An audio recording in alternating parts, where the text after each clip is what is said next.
नमस्कार, मी सुभाष धस. तुम्ही पाहत आहात जनप्रबोधन. जसा जून महिना सुरू होतो तसं ज्यांनी स्वर्गीय लोकनेता गोपीनाथराव मुंडे साहेब यांच्याबरोबर काम केलेलं आहे, ज्यांच्या मनामध्ये थोड्याशा पुसटशा का होईना पण आठवणी मुंडे साहेबांच्या आहेत, या सर्व कार्यकर्त्यांच्या आणि सर्व माणसांच्या मनावर एक दडपण यायला लागतं. याचं कारण आहे 3 जूनचं जवळ येणं. 3 जून जसा जसा जवळ येतो तसं एक अनामित भीती निर्माण होते आणि 3 जूनचा दिवस हा येऊच नये असं वाटतं. याचं कारण आहे गोपीनाथ मुंडे साहेबांचं 3 जूनला सर्वांना अचानकपणे सोडून जाणं. 3 जून जवळ येते आणि त्यानिमित्तानं पुन्हा एकदा या दुःखद आठवणी सगळ्यांच्या मनामध्ये दाटून येत आहेत. मुंडे साहेबांचं त्यांना जाऊन 9 वर्ष पूर्ण झालेली आहेत, तरीसुद्धा कोणत्याही कार्यकर्त्याला, त्यांना मानणाऱ्या, त्यांच्या विचारांवर चालणाऱ्या कोणत्याही माणसाला अजूनही ते आपल्यातून गेलेले आहेत असं निश्चितपणे वाटत नाही. पण वाटणं आणि वस्तुस्थिती असणं याच्यामध्ये फरक असतो, म्हणून नाविलाजानं या गोष्टी स्वीकाराव्या लागतात. हजारो नाही तर लाखो करोडो लोकांच्या मनामध्ये घर करून बसलेला हा सर्व प्रिय लोकनेता, या लोकनेत्याला या जनप्रबोधन चॅनलच्या वतीनं श्रद्धांजली वाहण्याचा हा छोटासा प्रयत्न आहे. मित्रहो, महाराष्ट्रामध्ये एकही घर असं नाही की ज्या घरामध्ये मुंडे साहेबांचं नाव अजूनही घेतलं जात नाही. गोपीनाथ मुंडे हे महाराष्ट्राच्या राजकारणामधले नेते जरी असले तरी संपूर्ण समाजामध्ये प्रत्येकाला आपलं वाटणारं नेतृत्व ते होतं. विरोधकांना देखील, सर्वांना, सर्व स्तरामधल्या लोकांना देखील गोपीनाथ मुंडेंचं प्रिय असणं हेच त्यांचं वैशिष्ट्य होतं. आणि म्हणून पुढच्या पिढीला गोपीनाथ मुंडेसारख्या या हिमालयाच्या उंचीच्या महापुरुषाचं स्मरण व्हावं या दृष्टीनं आपण आज थोडंसं विवेचन करणार आहोत. तर मुंडे साहेबांचा जन्म हा 12 डिसेंबर 1949ला परळी तालुक्यामध्ये, बीड जिल्ह्यामध्ये नाथरा या गावामध्ये झालेला आहे. वडील पांडुरंगराव आणि आई लिंबाबाई यांच्या घरी त्यांचा जन्म झालेला आहे. त्या काळी प्राथमिक शाळांची परिस्थिती फारशी चांगली नव्हती. शाळा ह्या बहुतेक शाळा झाडाखालीच भरत होत्या आणि मुंडे साहेबांचं प्राथमिक शिक्षण देखील हे झाडाखालच्याच जिल्हा परिषदेच्या शाळेमध्ये झालं. नाथरा गावातल्या सवंगड्यांबरोबर मनसोक्त खेळून त्यांचं बालपण आनंदात गेलं आणि पुढे ते महाविद्यालयीन शिक्षणासाठी अंबेजोगाईला आले. त्याकाळी अंबेजोगाई हा बीड जिल्ह्यामध्ये शैक्षणिकदृष्ट्या पुढारलेला तालुका असा होता आणि तिथे शिक्षणाच्या बऱ्यापैकी सोयी उपलब्ध होत्या आणि तिथे त्यांनी कॉमर्सची शाखा घेऊन महाविद्यालयीन शिक्षणाला सुरुवात केली. याच महाविद्यालयामध्ये त्यांचे राजकीय मार्गदर्शक म्हणा, सारथी म्हणा आणि परम मित्र म्हणा असे स्वर्गीय प्रमोदजी महाजन यांची आणि त्यांची ओळख झाली. प्रमोद महाजन हे त्यावेळी सक्रिय विद्यार्थी चळवळीमध्ये होते आणि त्यांच्याबरोबर मुंडे साहेबांनीही विद्यार्थी चळवळीमध्ये अंबेजोगाईमध्ये सहभाग नोंदवला. याच त्यांच्या मैत्रीचं नातं म्हणजे मैत्रीमधून पुढे एकमेकांचं नातं देखील जुळलं आणि प्रमोद महाजन यांच्या भगिनी प्रज्ञाताई मुंडे यांच्याबरोबर गोपीनाथ मुंडे साहेबांचा प्रेमविवाह झाला. म्हणजे त्या काळी आंतरजातीय विवाह हा अतिशय समाजामध्ये निषिद्ध मानला जात असताना, समाजामध्ये बहिष्कारासारखी परिस्थिती अशा प्रकरणांमध्ये होत असताना मुंडे साहेबांनी आंतरजातीय विवाह करून एक प्रकारे सामाजिक रूढींना छेद देण्याचं काम हे त्या काळामध्ये केलेलं होतं, हे आपल्याला लक्षात घेतलं पाहिजे. अंबेजोगाईच्या शिक्षणाच्या नंतर मुंडे साहेब हे पुण्याला शिक्षणाला गेले. पुण्यामध्ये लॉ कॉलेजमध्ये प्रवेश घेतला आणि तिथे त्यांच्या राजकीय धड्यांना सुरुवात झाली. त्यावेळी जयप्रकाश नारायण यांनी काँग्रेसच्या नेत्या इंदिरा गांधींच्या विरोधामध्ये मोठ्या प्रमाणावर जनआंदोलन सुरुवात केलं होतं. त्यांची भारताच्या नवनिर्माणाची चळवळ ही करोडो युवकांच्या मनामध्ये स्थान करून बसली होती आणि त्याच चळवळीनं गोपीनाथ मुंडे यांना त्यांच्याकडे आकर्षित केलं आणि तिथूनच विद्यार्थी चळवळीमध्ये सहभाग घेणं, विविध सामाजिक प्रश्नांचा अभ्यास करणं आणि वेगवेगळ्या ठिकाणी जाऊन आंदोलनामध्ये सहभागी होणं हे मुंडे साहेबांनी सुरू केलं. याच काळामध्ये विलासराव देशमुखांसारखा परममित्र मुंडे साहेबांना तिथेच लाभला आणि ही मैत्री मुंडे साहेबांनी आणि विलासराव देशमुख यांनी पण शेवटपर्यंत जपली. जयप्रकाश नारायण यांच्या चळवळीचं वारं वेगाने वाहत असतानाच अचानक इंदिरा गांधींनी आणीबाणी लागू केली आणि त्या आणीबाणीच्या विरोधामध्ये गोपीनाथ मुंडे आणि प्रमोद महाजन यांनी संपूर्ण मराठवाडा पिंजून काढला आणि त्याचा परिणाम म्हणून त्यांची तुरुंगामध्ये रवानगी करण्यात आली आणि या तुरुंगामध्ये त्यांचं राजकीय व्यक्तिमत्व घडलं. तिथे मोहन धारिया जे पुढे काँग्रेसमध्ये राहिले परंतु त्या चळवळीचे नेते होते, मोहन धारिया यांनी विलासराव देशमुख असतील, प्रमोद महाजन असतील, गोपीनाथ मुंडे असतील अशा असंख्य कार्यकर्त्यांना जेलमध्ये असताना चळवळीचं शिक्षण दिलं. सामाजिक उच्चनीचता, सामाजिक ज्या प्रश्न आहेत या प्रश्नांसाठी युवकांचं काय कर्तव्य आहे या सगळ्या गोष्टींविषयीचं एक प्रकारे प्रशिक्षण त्या तुरुंगामध्ये 2000 कैद्यांच्या बरोबर मुंडे साहेबांचं झालं आणि मुंडे साहेब असतील, प्रमोद महाजन असतील हे त्या सगळ्यांमध्ये उठून दिसणारे नेते होते. याचा फायदा पुढे मुंडे साहेबांना जन्मभर झाला. तुरुंगातून सुटल्यानंतर त्यांनी जिल्हा परिषदे विधानसभेची निवडणूक लढवली. रेणापूर मतदारसंघातून थोड्या मतांनी पराभूत झाले. त्यानंतर थोड्याच दिवसात जिल्हा परिषदेची निवडणूक लढवली, निवडून आले आणि त्याच्यानंतर 2च वर्षांनी साधारण 1980च्या दरम्यान पुन्हा विधानसभा निवडणूक लढले आणि ते पहिल्यांदा आमदार झाले. 1980ला ते आमदार झाले आणि इकडे भारतीय जनता पक्षाची स्थापना 1980लाच झाली होती.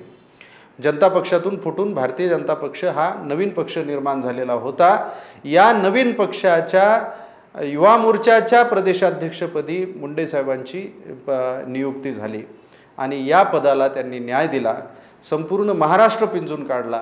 युवकांची फळी स्वतःच्या बरोबर उभी केली.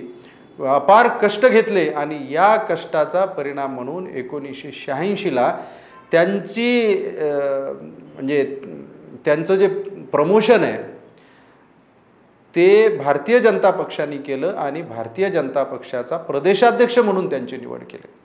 म्हणजे एवढ्या कमी वयामधला भारतीय जनता पक्षाचा प्रदेशाध्यक्ष होण्याचा मान मुंडे साहेबांना मिळाला आणि जसंच मुंडे साहेब हे महाराष्ट्राचे भारतीय जनता पक्षाचे प्रदेशाध्यक्ष झाले, नेते म्हणून पुढे आले, तसंच भारतीय जनता पक्षाला जी अवकळा होती पूर्वी जनसंघाला, भारतीय जनता पक्षाला, ती अवकळा महाराष्ट्रातली संपली आणि 1989च्या निवडणुकीमध्ये भारतीय जनता पक्षानं 30च्या पुढे आमदार आणून 2 अंकी आकडा पार केला.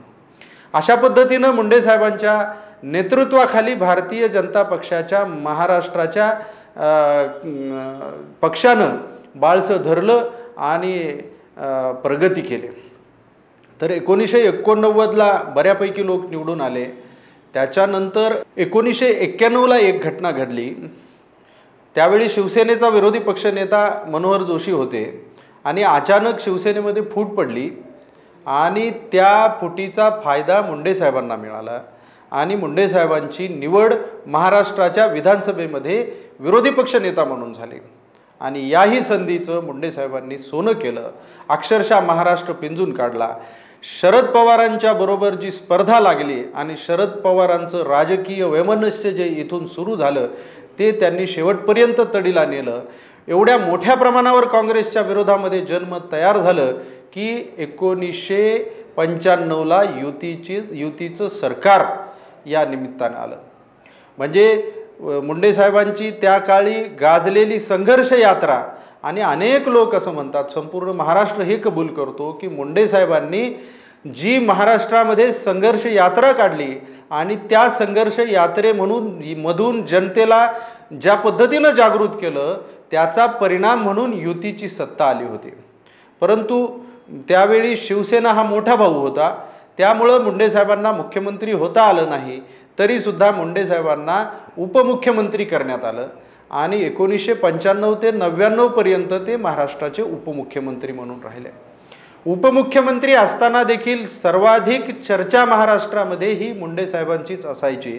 त्यांच्याकडं गृह खातं आणि ऊर्जा खातं होतं. या दोन्ही खात्याचा आणि एकूण सर्वच मंत्रिमंडळाच्या बरोबर काम करण्याचा आदर्श मुंडे साहेबांनी घालून दिला.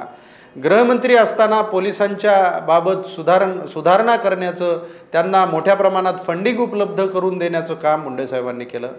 अंडरवर्ल्डचा बोलबाला होता. अंडरवर्ल्डची इतकी दहशत मुंबईमध्ये आणि संपूर्ण महाराष्ट्रामध्ये पसरलेली असताना अंडरवर्ल्डच्या विरोधामध्ये पोलिसांना जाहीरपणे पाठबळ देण्याचं काम मुंडे साहेबांनी केलं आणि त्यावेळी अंडरवर्ल्डचं जे कंबरड महाराष्ट्र पोलिसांनी मोडलं, त्याच्यानंतर अंडरवर्ल्ड पुन्हा मुंबईमध्ये आपले पाय पसरवू शकलेली नाही आहे.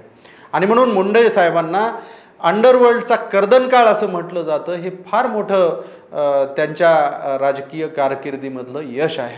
अनेक गोष्टी केल्या, अनेक राजकीय निर्णय घेतले, अनेक लोकहिताचे निर्णय घेतले. अशा पद्धतीनं त्यांनी आपला जो सत्तेचा काळ आहे तो समाजाचं काम करण्यामध्ये उपयोगात आणला. परंतु पुन्हा 99ला सत्तेच्या बाहेर व्हावं लागलं. त्याच्यानंतर मात्र 2014 पर्यंत मुंडे साहेबांना एक प्रकारे राजकीय वनवासच सहन करावा लागला. 2009ला ते लोकसभेमध्ये आमदार तर ते नेहमीच होते. 2009ला ते लोकसभेमध्ये निवडून गेले, परंतु तिथे देखील सत्ता नव्हती. तिथे लोकलेखासारख्या अतिशय महत्त्वाच्या समितीवर त्यांनी काम केलं. लोकसभेमध्ये मोठ्या प्रमाणावर इतर मागासवर्गीयांचे प्रश्न असतील किंवा अजून वेगवेगळ्या प्रश्नांवर त्यांनी मोठ्या प्रमाणावर आवाज उठवला. विशेषतः ओबीसींची जातनिहाय जनगणना झाली पाहिजे यासाठी त्यांनी संपूर्ण विरोधी पक्षांना घेऊन लोकसभेमध्ये आपली भूमिका अतिशय जोरकसपणे मांडलेली आहे. आणि म्हणून लोकसभेमध्ये देखील मोठ्या प्रमाणावर त्यांनी काम केलं. आणि हा सगळा मुंडे साहेबांचा प्रवास आणि त्यांचा राजकीय वनवास एक प्रकारे संपला होता तो 2014च्या निवडणुकीमध्ये. 26 मे 2014 रोजी त्यांनी मोदीजींच्या मंत्रिमंडळामध्ये शपथ घेतली. ग्रामविकास खातं त्यांच्याकडे देण्यात आलं आणि संपूर्ण महाराष्ट्राला नव्हे तर देशाला आनंद झाला. आणि त्या आनंदामध्ये त्यांचं सत्कार करण्यासाठी परळीला पहिल्यांदा येत असताना ती दुर्दैवी घटना घडलेली आहे मित्रहो. तर मुंडे साहेबांचं ही जी माहिती आहे ही थोडक्यात मी तुम्हाला सांगितले. मुंडे साहेबांच्या स्वभावाचे जे विविध पैलू आहेत त्याच्यावर आपण थोडक्यात विचार करू. मुंडे साहेब हे कार्यकर्त्यांना प्रिय असे नेते होते. म्हणजे एवढ्या मोठ्या प्रमाणावर कार्यकर्ते असणारा महाराष्ट्रामध्ये नाव सांगण्यासाठी सुद्धा दुसरा नेता नाही आहे. म्हणजे अनेक नेते त्यांच्यापेक्षा कदाचित जास्त उंचीचे सुद्धा नेते होऊन गेलेत, परंतु लोकांना एवढा आवडणारा आणि इतक्या लोकांच्या जवळ असणारा, म्हणजे कुणी एखाद्या ठिकाणी जर मुक्कामाला असले तर कुणी त्यांचं पाय चोपायचं, कुणी तिथेच त्यांच्या बाजूला जाऊन झोपायचं, कुणी त्यांच्याबरोबर गप्पा मारायचं, चर्चा करायचं, कुणी अशा अनेक व्यक्तिगत गोष्टी त्यांच्याबरोबर शेअर करायचं आणि हसत खेळत मुंडे साहेब जगायचे. त्याच्यामधून कार्यकर्त्याला एक आनंद व्हायचा आणि त्या कार्यकर्त्याला सदोदित लक्षात पण ठेवायचे. त्याच्या व्यक्तिगत अडीअडचणीमध्ये कधी दवाखान्याची अडचण असेल, कधी कुणाच्या मुलीच्या लग्नाची अडचण असेल, व्यक्तिगत कुणाच्या अडचणी असतील, या सगळ्यांमध्ये जवळच्या कार्यकर्त्यांना मुंडे साहेब कधीही विसरले नाहीत. हे मुंडे साहेबांचं खरं वैशिष्ट्य आहे. आणि म्हणून आजही बारीक बारीक माणसं, ज्यांना शेजारचे माणसं देखील ओळखत नाहीत, ती माणसं मुंडे साहेबाचं नाव काढलं की ढसाढसा रडतात. कारण ज्यांना गावामध्ये देखील फारसं ओळख नसते, त्या लोकांना मुंडे साहेबांसारखा नेता लक्षात ठेवायचा आणि त्यांच्याबरोबर माणसासारखं वागायचा, हे त्या लोकनेत्याचं खरं म्हणजे त्यांना लोकनेता करण्यामध्ये ही गोष्ट फार मोलाची ठरलेली आहे. दुसरी गोष्ट, मैत्री जपण्यामध्ये मुंडे साहेबांचा हातखंडा होता आणि त्या बाबतीमध्ये त्यांनी अगदी मोठं काम केलेलं आहे. म्हणजे विलासराव देशमुखांची त्यांची कॉलेज जीवनामध्ये झालेली मैत्री ही शेवटपर्यंत त्यांनी टिकवली. म्हणजे मतदारसंघ शेजारी शेजारी होते, एकमेकांना मदत व्हायची. अगदी विधानसभेचे विरोधी पक्ष नेता होताना सुद्धा विलासराव देशमुखांची मदत झाली. अशी एकमेकांना मदत पण झाली. व्यक्तिगत कार्यक्रमांमध्ये याच्यामध्ये पण ते सहभागी व्हायचे. शेवटपर्यंत त्यांच्यातला जिव्हाळा हा कायमस्वरूपी टिकून राहिला. प्रमोदजी महाजनांबरोबरचं त्यांचं जे नातं होतं हे तर कुठल्याही नात्यापेक्षा श्रेष्ठच होतं असं म्हणावं लागेल. मित्र म्हणून, सारथी म्हणून, मार्गदर्शक म्हणून, एक राजनेता म्हणून, गॉडफादर म्हणून, राजकारणातला गॉडफादर म्हणून प्रमोद महाजनांनी मुंडे साहेबांना निश्चितपणे सावली देण्याचं, साथ देण्याचंच काम केलेलं आहे. दिल्लीमध्ये प्रमोद महाजन असताना म्हणजे त्यांना लोकांमध्ये फारसं येणं जमत नसायचं, परंतु लोकांमध्ये मुंडे साहेबांचा बेस असायचा आणि वरच्या राजकारणामध्ये प्रमोद महाजनांचा बेस असायचा. त्यांची ही जोडी शेवटपर्यंत टिकली. प्रमोद महाजनांच्या शेवटच्या क्षणापर्यंत मुंडे साहेबांनी त्यांना साथ दिली. त्यानंतर उदयनराजेसारखे लोक असोत, उदयनराजेंना अगदी त्यांच्या घरातल्या लोकांनीच विरोध सुरू केला होता. म्हणजे ते पहिल्यांदा आमदार झाले आणि त्यांच्यावर एकदम खुनाचे सुद्धा आरोप आलेले होते. आणि अशा वेळी छत्रपती शिवाजी महाराजांचा वंशज अडचणीमध्ये सापडलेला आहे आणि अशा प्रकारच्या राजघराण्यातल्या वंशजाला आपण मदत केली पाहिजे, म्हणून त्यांनी स्वतःच्या मंत्रिमंडळामध्ये उदयनराजेंना मंत्री म्हणून शपथ दिली. म्हणजे त्यांच्या बिकट काळामध्ये शपथ दिली. आजही मुंडे साहेबांचं नाव घेतलं तर उदयनराजेंच्या डोळ्यातून पाणी येतं. एवढा मैत्रीला जपणारा माणूस म्हणून मुंडे साहेबांचं नाव घ्यावं लागतं. छगन भुजबळ ज्यावेळी शिवसेनेमधून बाहेर पडले आणि वातावरण एकदम प्रक्षोभक झालं, त्यांच्या जीवाची देखील खात्री नव्हती, अशा प्रकारचं वातावरण असताना मुंडे साहेब त्यांच्याबरोबर अगदी समर्थपणे उभे राहिले आणि भुजबळ साहेबांची मैत्री त्यांनी जपली. नितीन गडकरींसारख्या कार्यकर्त्यांना मोठं करणं असो, अजून अनेक नावं आहेत की एक प्रकारची फॅक्टरी आहे. मुंडे साहेब ही एक प्रकारची फॅक्टरी होते आणि या फॅक्टरीमधून शेकडो आमदार निर्माण झाले, खासदार निर्माण झाले, चेअरमन निर्माण झाले. अशा पद्धतीनं मुंडे साहेबांनी प्रत्येकाबरोबर पाळलेली व्यक्तिगत कमिटमेंट, ही कमिटमेंट त्यांना सर्वमान्य लोकनेता बनवते. आणि म्हणून म्हणजे कमिटमेंटच्या बाबतीमध्ये शरद पवारांबरोबर जे त्यांनी राजकीय वैमनस्य धरलं ते पण त्यांनी पूर्णत्वाला नेलं. अगदी बारामतीमध्ये जाऊन शरद पवारांच्या ताब्यातले कारखाने आपल्या ताब्यात आणणं असोत किंवा पुणे मतदारसंघात त्यांच्या आसपास भारतीय जनता पक्षाचे लोक निवडून आणणं असोत किंवा महादेव जानकरांसारखा अतिशय नौखा तरुण उभा करून अगदी सुप्रिया सुळेंचा विजय हजारावर आणण्यामध्ये मुंडे साहेब तसूभरही कमी पडलेले नाहीत. आणि म्हणून महाराष्ट्राच्या जनतेचा मुंडे साहेबांवर अतिशय अटूट असा विश्वास होता. जी महायुती केली तिचे शिल्पकार मुंडे साहेब होते.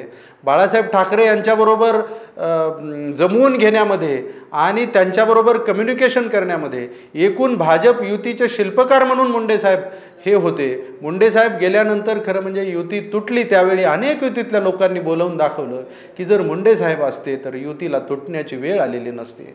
आणि म्हणून मुंडे साहेबांच्या जाण्याने तुम्ही आम्ही काय गमावलंय याचा हिशोब निश्चितपणे लावता येत नाही. महाराष्ट्राचं किती कल्याण झालं असतं, त्यातले त्यात मराठवाड्याचं, त्यातली त्यात बीड जिल्ह्याचं किती कल्याण झालं असतं याचा अंदाज बिलकुल लावता येऊ शकत नाही. परंतु नियतीच्या मनामध्ये दुसरंच काहीतरी होतं आणि 3 जूनला परळीमध्ये त्यांचा सत्कार आयोजित केला होता. त्या सत्कारासाठी मुंडे साहेब येणार होते आणि येत असतानाच दिल्लीला त्यांचा अपघात झाला आणि त्या अपघातामध्ये त्यांनी आपला देह सोडला. खरं म्हणजे मुंडे साहेबांच्या जाण्याने संपूर्ण महाराष्ट्र नव्हे तर देश हळहळून गेला. इतक्या उंच पदावर इतक्या दिवसाच्या नंतर मुंडे साहेब तिथे गेलेले होते. अनेक दिवस त्यांना काम करू शकता येत होतं. जनकल्याण हे मोठ्या प्रमाणावर होणार होतं, परंतु जनतेचं दुर्भाग्य, त्यांच्या कार्यकर्त्यांचं दुर्भाग्य की ते जनतेला सोडून गेले. अशा या सर्वमान्य लोकनेत्याला पुन्हा एकदा भावपूर्ण आदरांजली अर्पण करतो आणि थांबतो. धन्यवाद.